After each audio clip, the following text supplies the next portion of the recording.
हाय। आज हम करेंगे लोकोमोटर डिसेबिलिटी। इस वीडियो में हम लोकोमोटर डिसेबिलिटी का मीनिंग देखेंगे, उसके कॉजेज़ देखेंगे और टाइप्स देखेंगे। साथ ही साथ जो टाइप्स हैं उसके भी हम मैनेजमेंट देखेंगे और क्या प्रॉब्लम्स आती हैं, फॉलो अप क्या करना चाहिए, वो सब आज हम इस वीडियो में करेंगे। पहले हम देखते हैं कि लोकोमोटर डिसेबिलिटी है क्या। What is locomotor disability? The term locomotor is derived from the Latin word loco, which means from a place, and motives mean causing motion. So locomotion means movement from one place to another. यहाँ पे जो कहा गया है कि जो locomotor disability में जो लोकोमोटर वर्ड है वो लेटिन जो भाषा है उसके दो शब्दों से मिलकर बना है, लोको एंड मोटिव्स। लोको का मतलब होता है फ्रॉम अ प्लेस, किसी स्थान से, और मोटिव्स का मतलब होता है कॉजिंग मोशन, जो कि मोमेंट का कारण बनता है। और इसलिए कंबाइंड फॉर्म में जो लोकोमोशन का मतलब क्या निकल के आता है, movement from one place to another, एक स्थान से दूसरे स्थान पर गति। And the thus locomotor disability hampers movement from one place to another. और जो लोकोमोटर डिसेबिलिटी है इसका मतलब वो उस चीज़ को प्रभावित करती है, गति को एक स्थान से दूसरे स्थान पर जो मूवमेंट की जाती है। Locomotor disability means problem in moving from one place to another, that is disability in legs. Locomotor disability का मतलब क्या है? अगर घूमने फिरने में हमें समस्या आ रही हो तो इसका मतलब हमारी जो लेग है उनमें ही क्या है, डिसेबिलिटी है। But in general it is taken as a disability related with bones. लेकिन सामान्य रूप से जो डिसेबिलिटी इसका संबंध किससे है? बोन से, जॉइंट से एंड मसल से। जो हमारी हड्डियां हैं, जो जॉइंट्स हैं, जोड़ हैं जितनी भी, और जो मसल्स हैं, मांसपेशियां हैं, उनसे है। It causes problems in persons moment. ये जो पर्सनस की मोमेंट है उसमें समस्या पैदा करती हैं, लाइक वॉकिंग, पिकिंग और होल्डिंग थिंग्स इन हैंड, जैसे कि चलने में, उठाने में कुछ सामान, पकड़ने में। इसके जो पॉसिबल कॉजेज़ क्या हैं, संभावित जो कारण हैं वो क्या हैं लोकोमोटर डिसेबिलिटी के? Locomotor disability could be the result of disease, injury और malformation of bones, joints, muscles, nerves, spinal cord and brain. This may be congenital और एक्वायर्ड। इसमें क्या कहा गया है पॉसिबल कॉजेज में? जो लोकोमोटर डिसेबिलिटी है वो इनमें से किसी का भी कारण हो सकती है, जैसे कि बोन्स में कोई डिफॉर्मिटी आ जाए, कुरूपता आ जाए, जॉइंट्स में, मसल्स में, नर्व्स में, या स्पाइनल कॉर्ड और ब्रेन में। और जो लोकोमोटर डिसेबिलिटी है वो कंजेनाइटल भी हो सकती है और एक्वायर्ड भी हो सकती है, मतलब जन्मजात भी हो सकती है और बाद में अर्जित भी हो सकती है। अब इसका सबसे पहले देखते हैं कंजेनाइटल, जन्मजात जो कारण है वो क्या है। कंजेनाइटल टैलिप्स इक्विनोवायरस, इसको शॉर्ट फॉर्म में बोलते हैं CTEV, और इसका अदर नेम क्या है जो जनरली हम जानते हैं वो क्या है, क्लबफुट। लेकिन ये क्या है, एक साइंटिफिक या मेडिकल टर्म में ये नाम लिया जाता है, कंजेनाइटल टैलिप्स इक्विनोवायरस क्लबफुट, जिसमें पैर क्या है, अंदर की तरफ जो मुड़े होते हैं। सेकेंड है कंजेनाइटल डिसलोकेशन ऑफ हिप्स के डिसलोकेशन, कंजेनाइटल मालफॉर्मेशन ऑफ और deformities of bones and joints. जो बोन्स हैं और जॉइंट्स हैं उसमें मालफॉर्मेशन या कमी आना, डिफॉर्मिटी आना, जन्मजात। फिर आते हैं ट्रॉमेटिक कॉजेज। इसमें है जैसे ट्रैफिक एक्सीडेंट हो गया, डोमेस्टिक एक्सीडेंट हो गए जो घरेलू होती हैं दुर्घटनाएं, वो बुलेट इंजरीज हो गई, एक्सप्लोजन्स हो गई, spot injuries, natural catastrophes like earthquakes, floods and landslides. फिर उसके बाद आते हैं, मतलब यहाँ पे नेचुरल कैटास्ट्रफीज मतलब अर्थक्वेक, भूकंप हो गया, फ्लड, बाढ़ हो गई, लैंडस्लाइड हो गया, ये सभी। वैस्कुलर कॉजेज में आती हैं सेरेब्रोवैस्कुलर एक्सीडेंट्स, इसको शॉर्ट फॉर्म में बोलते हैं CVA। यहाँ पे एग्जाम में आपसे पूछा जा सकता है, CVA देकर उसकी फुल फॉर्म पूछी जा सकती है। और जैसे क्लबफुट आया था उसका जो मेडिकल जो लैंग्वेज में नेम है वो पूछा जा सकता है। स्ट्रोक्स, यहाँ पे सेरेब्रल वैस्कुलर एक्सीडेंट है, ये एक मेडिकल टर्म है शॉक के लिए। स्ट्रोक के लिए। फिर है सेकंड है amputation due to peripheral vascular disease. इसमें क्या दिया गया है, amputation due to peripheral vascular disease. अब पेरिफेरल वैस्कुलर डिजीज क्या होती है, a circulatory condition in which narrowed blood vessels reduce blood flow to limbs. इसमें क्या होता है, एक सर्कुलेटरी कंडीशन होती है जिसमें जो ब्लड वेसल्स है नैरो हो जाते हैं, जिसकी वजह से उनमें से ब्लड लिम्स तक फ्लो नहीं कर पाता है ईजिली। और यहाँ एम्पुटेशन ये होता है किसकी वजह से है, पेरिफेरल वैस्कुलर डिजीज एम्पुटेशन की वजह से। एम्पुटेशन क्या है, amputation is the removal of a limb by trauma, medical illness और सर्जरी। इसमें क्या होता है, रिमूवल होता है लिम्ब्स का, वो किसी भी कारण से हो सकता है, ट्रॉमा की वजह से, मेडिकल इलनेस की वजह से या फिर सर्जरी की वजह से। और यहाँ पर जो अदर टर्म्स यूज़ की गई हैं, एथेरोस्क्लेरोसिस और बर्गर्स डिजीज। जो एथेरोस्क्लेरोसिस होता है उसमें क्या होता है, जो कोलेस्ट्रॉल की एक जो परत है वो जो आर्टरीज हैं उनकी वॉल्स पर बन जाती है और इसकी वजह से जो ब्लड फ्लो है उसमें समस्या पैदा होती है, दिक्कत आती है। और बर्गर्स डिजीज़ में क्या होता है, बर्गर्स डिजीज़ ब्लड वेसल्स हैं उनको अफेक्ट करती हैं, जो मोस्टली आपकी आर्म्स में होती हैं, लेग्स में होती हैं उनको।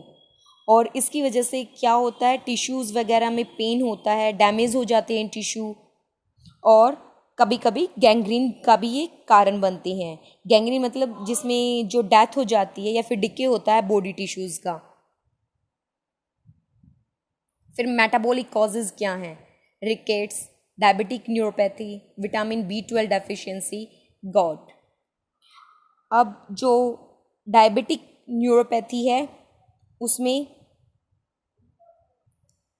जो डायबिटीज़ की वजह से जो नर्व्स हैं वो डैमेज हो जाती हैं। गॉट क्या होता है, गॉट गठियाबा आपने सुना होगा, तो वही है ये गॉट। फिर देखते हैं इन्फेक्टिव कॉजेज़। इन्फेक्टिव कॉजेज़ क्या हैं, ट्यूबरकुलोसिस, स्पाइन और जॉइंट्स, एक्यूट पोलियोमाइलिटिस। इसको पोलियोमाइलिटिस को कहीं कहीं इसकी प्रोनाउंसिएशन है poliomyelitis, leprosy, AIDS, acquired immune deficiency syndrome. Leprosy को हिंदी में कुष्ठ रोग बोलते हैं। फिर इसके टाइप्स देखते हैं, लोकोमोटर डिसेबिलिटी में क्या आते हैं, polio, rickets, spinal bifida, congenital deformities of hips and limbs, deformities of spine, muscular dystrophy, pseudo hypertrophy और मायोपैथी। इसको शॉर्ट फॉर्म में क्या बोलते हैं, मायोपैथी।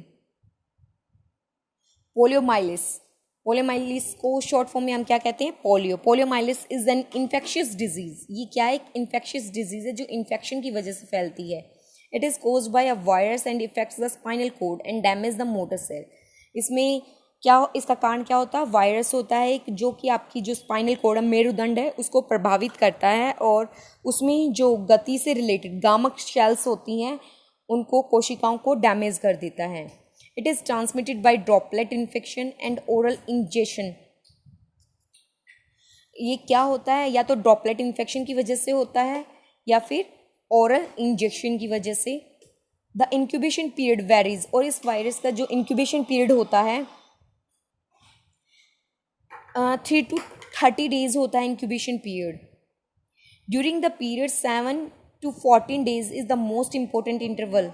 और इसमें से सबसे ज़्यादा मोस्ट इंटरवल डेज कौन कौन से होते हैं, 7 to 14 डेज, 3 to 30 डेज के बिटवीन जो 7 to 14 डेज होते हैं वो, जिनमें जो इन्फेक्शन हो सकता है और क्लिनिकल इलनेस हो सकती है।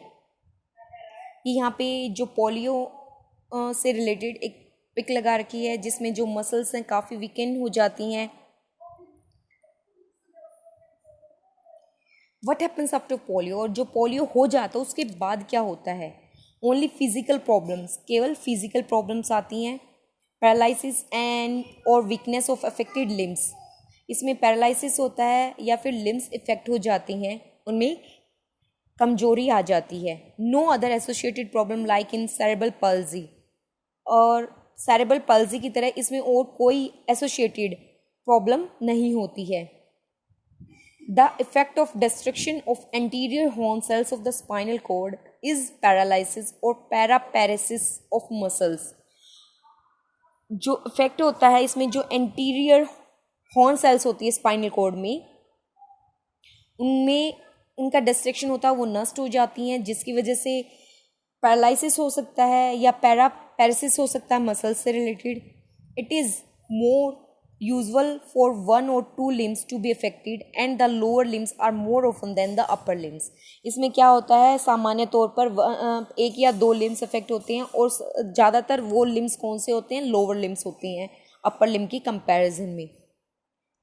The paralyse muscles show atrophy. जो पैरालाइज्ड मसल्स होती हैं वो एट्रोफी शो करती हैं। Atrophy means become thin due to lack of nutrition, जो कि पोषण की कमी की वजह से थिन हो जाती हैं। The imbalance of muscles lead to deformity and contractures. जो इसमें पोलियो की वजह से क्या होता है, मसल्स में डिफॉर्मिटी आ जाती हैं, इम्बैलेंस आ जाता है और कंट्रेक्चर्स हो जाती हैं। No sensory problem in children as the sensory nerves are not involve. और इसमें कोई सेंसरी प्रॉब्लम नहीं होती है बच्चों में, क्योंकि इसमें पोलियो में सेंसरी नर्व्स हैं वो इन्वॉल्व नहीं होती हैं। Bones and joints.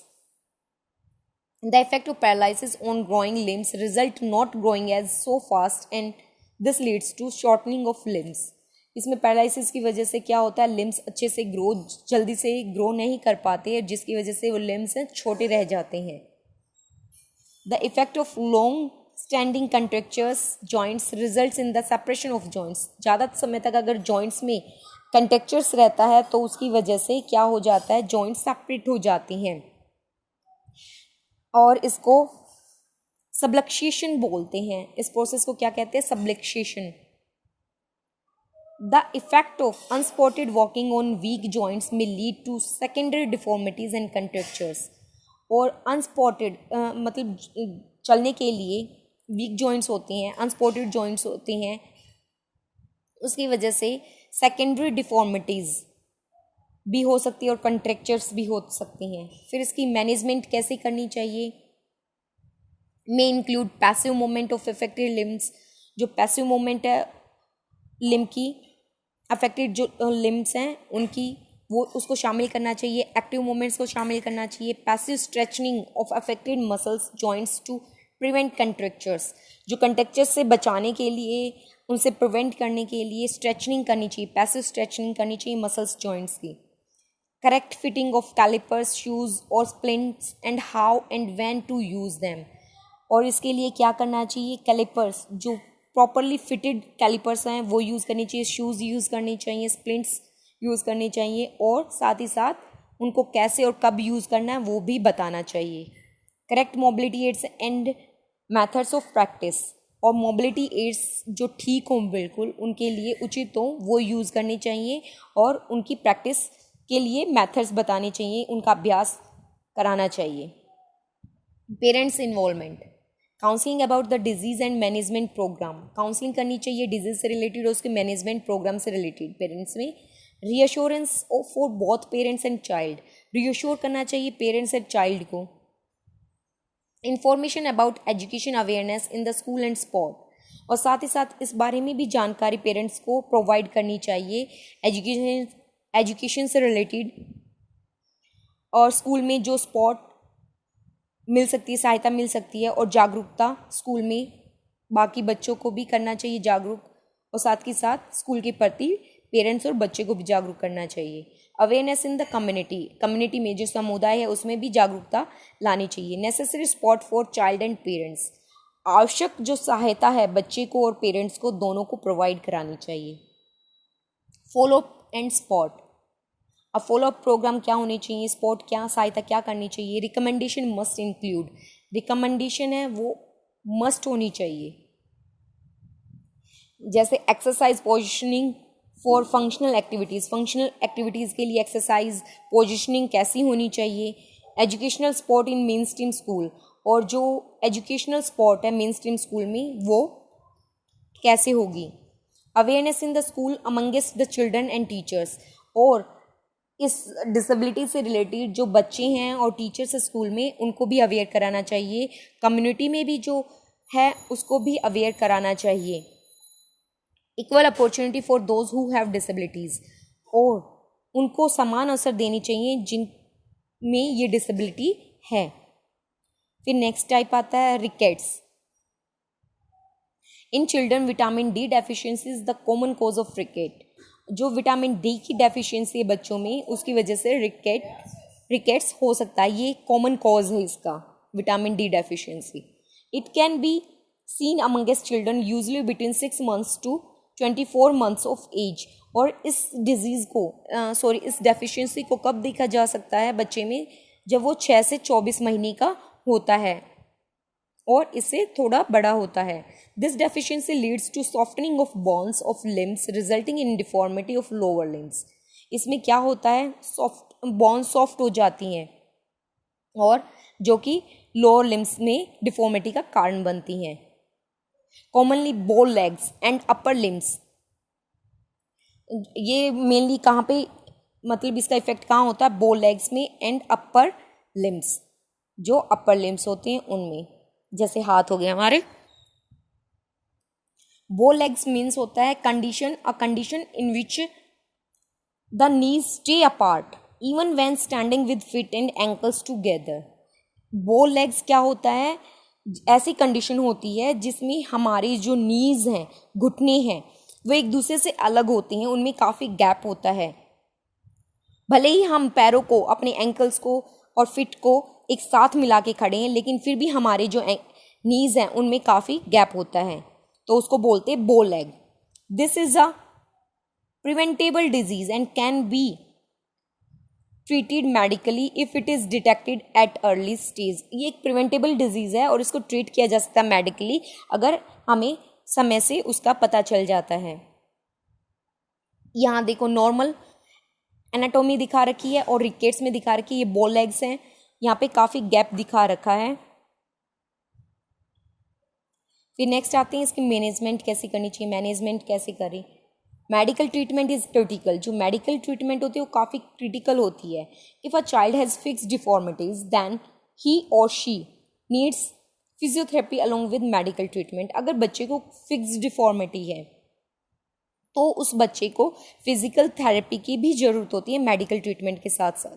Physical management should include, जो फिजिकल मैनेजमेंट है उसमें ये चीज़ें इंक्लूड जरूर होनी चाहिए, जैसे gentle mobilisation of affected joints, gentle mobilisation, जो जॉइंट्स अफेक्ट है उनकी मोबिलाइजेशन। फिर है केयरफुल हैंडलिंग। नेक्स्ट है counselling to parents and reassurance for child and parents assisted device if required. बच्चे और पेरेंट्स को रीअश्योर करना, उनकी काउंसलिंग करना और असिस्टेड डिवाइस की सलाह देना अगर ज़रूरत है तो। फिर नेक्स्ट टाइप आता है spinal bifida. Spinal bifida is a birth defect that involves the incomplete development of the spinal cord और its covering. It's usually detect before a baby is born. Spinal bifida क्या होता है, एक birth defect होता है जिसमें शामिल होता है स्पाइनल कोड की डेवलपमेंट। इनकम्प्लीट रह जाती है डेवलपमेंट स्पाइनल कॉर्ड की, मेरुदंड की, जैसा कि इस पिक में दिखाया गया है।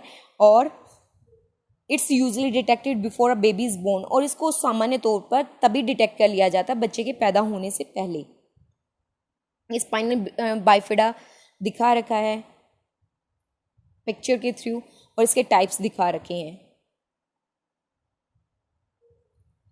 Types, there are 3 types of spinal bifida ranging from mild to severe. इसमें स्पाइनल बाइफिडा के टाइप्स दे रखे हैं माइल्ड टू सीवियर, अत्यल्प से सीवियर तक, गहन तक। स्पाइनल बाइफिडा ओकुलेटा, इसमें क्या होता है, characterized as an opening in one और more vertebrae of the spinal column. There is no evident damage to the spinal cord. Most children born with this form of spinal bifida don't have health problems. ये सबसे mild होता है type, और इसमें क्या होता है, जो स्पाइनल कॉर्ड की जो वर्टिब्रे होती हैं उनमें क्या होता है, ओपनिंग होती है, कहीं कहीं वो ओपन होती हैं, और इसमें स्पाइनल कॉर्ड में कहीं कोई डैमेज होने का सबूत प्राप्त नहीं होता है। और ऐसे जो बच्चे होते हैं जिनको ये टाइप होता है उनको कोई हेल्थ प्रॉब्लम नहीं होती है। फिर आता है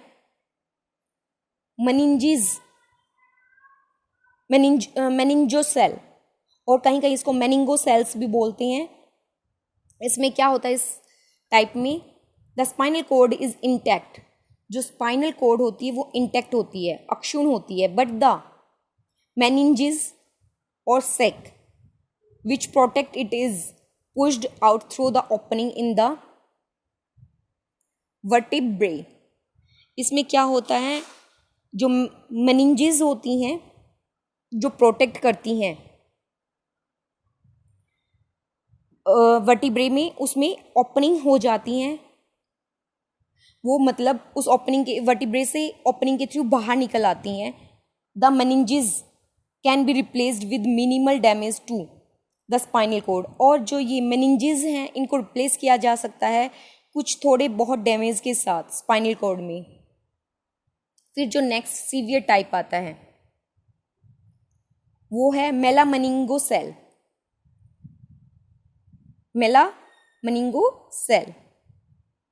the most extreme form of spinal bifida, ये मोस्ट एक्सट्रीम फॉर्म होती है स्पाइनल बाइफिडा की, in which a section of the spinal cord protrudes through the back। इसमें जो स्पाइनल कॉर्ड से एक सेक्शन क्या है, बाहर निकल आता है बैक में, जैसा कि आपने पिक में स्टार्टिंग में देखा था। 70 to 90% of babies born with myelomeningocele, जो 70 to 90% बेबीज होते हैं वो इसी टाइप के साथ होते हैं पैदा। Have hydrocephalus, a large amount of fluid in the brain. Hydrocephalus कैसी कंडीशन होती है जिसमें जो ब्रेन के अंदर है लार्ज अमाउंट में वाटर या फ्लूइड बन जाता है। दिस कंडीशन रिक्वायर्स सर्जरी, और इस कंडीशन में सर्जरी की जरूरत होती है। Where a shunt is inserted to drain fluid, जिसमें शंट को इंसर्ट किया जाता है ब्रेन के अंदर उस फ्लूइड को ड्रेन करने के लिए, सुखाने के लिए। Learning problems are particularly frequent as a result of this type of spinal bifida. इस स्पाइनल बाइफिडा की इस टाइप की वजह से जो लर्निंग प्रॉब्लम्स हैं वो ज़्यादा होती हैं। As are problems with mobility and paralysis, और इसकी वजह से मोबिलिटी में भी दिक्कत आ सकती है और पैरालिसिस भी हो सकता है। पॉसिबल प्रॉब्लम्स, हाइड्रोसिफिलिस, इसमें क्या होता है, लार्ज हेड होता है क्योंकि उसके अंदर काफ़ी फ्लूइड भर जाता है। पैरालिसिस ऑफ लोअर लिम्स, जो लोअर लिम्स हैं उनमें पैरालिसिस हो जाता है पैरों में। Sensory loss of paralysed limbs, और सेंसरी लॉस भी हो जाता है पैरालाइज्ड लिम्स में, अगर कोई उसको कुछ टच करता है उसमें कुछ महसूस नहीं होता है। Deformities of spine, knees, ankle and feet, spine, knees, ankle और फिट में डिफॉर्मिटी आ जाती है। Stool and urine incontinence, incontinence means lack of control of urine and stool. फिर इसकी ट्रीटमेंट क्या करनी चाहिए स्पाइनल बाइफिडा में। In the past babies born with spinal bifida died shortly after birth.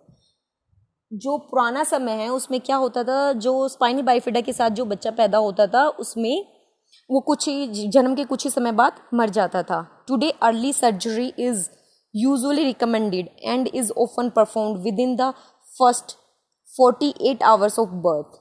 इसमें क्या है, आज के जो समय में रिकमेंड की जाती है अर्ली सर्जरी, और वो सर्जरी जन्म के 48 घंटे के अंदर की जाती है। Surgery increases the survival rate, और सर्जरी की वजह से क्या है, उस बच्चे का सर्वाइवल रेट बढ़ जाता है, जीने की संभावना बढ़ जाती है। And many spinal bifida patient live well into adulthood, और बहुत से जो स्पाइनल बाइफिडा के पेशेंट होते हैं वो अपनी किशोर अवस्था में काफ़ी अच्छे से जीते हैं।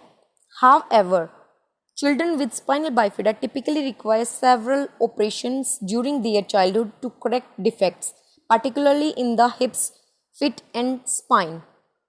और however मतलब कि स्पाइनल बाइफिडा में क्या होता है, बच्चे को अपने बचपन जो बाल्यावस्था होती है उसमें काफ़ी सर्जरी से या ऑपरेशन से गुजरना पड़ता है अपने डिफेक्ट को ठीक कराने के लिए, जो कि कहाँ होते हैं, हिप्स, फिट या स्पाइन में।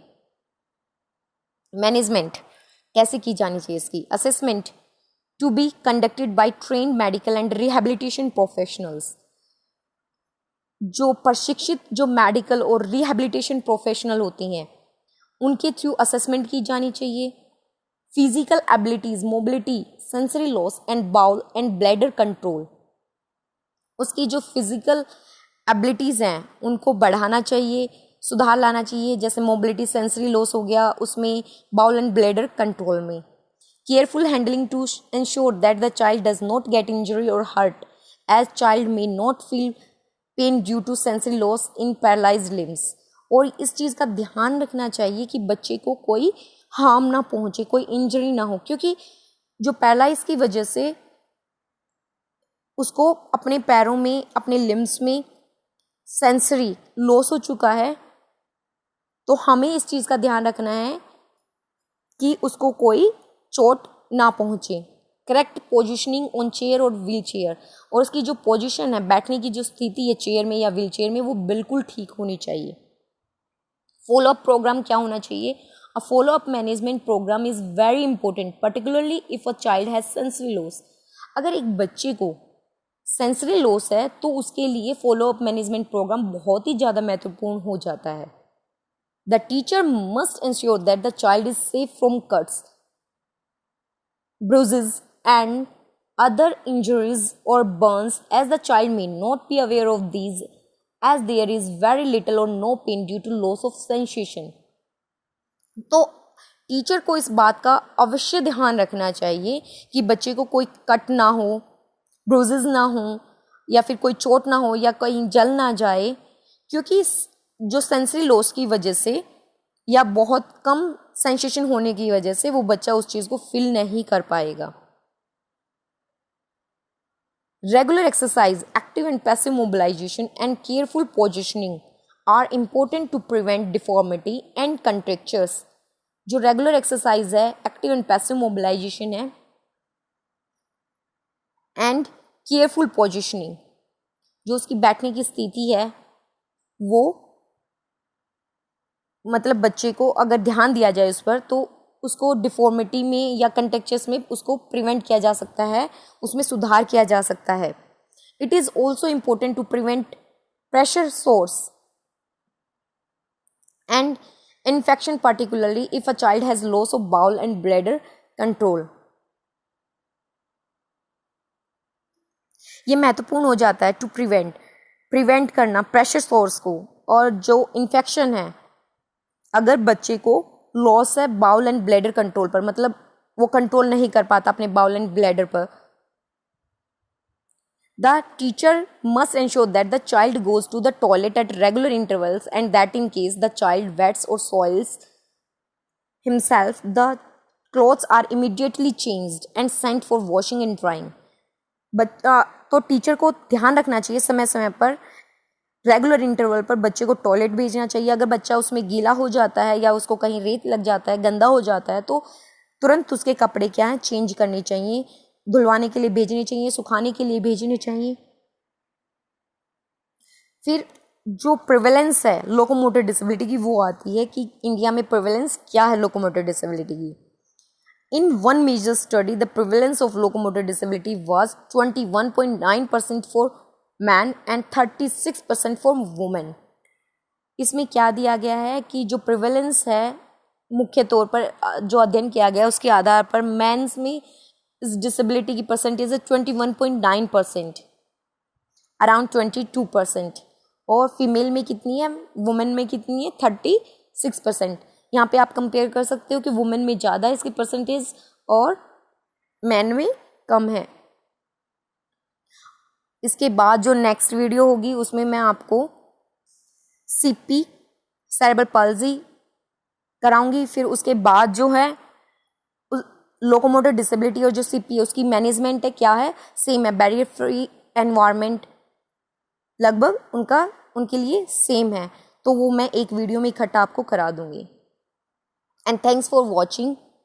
Don't forget to like, subscribe and share my video.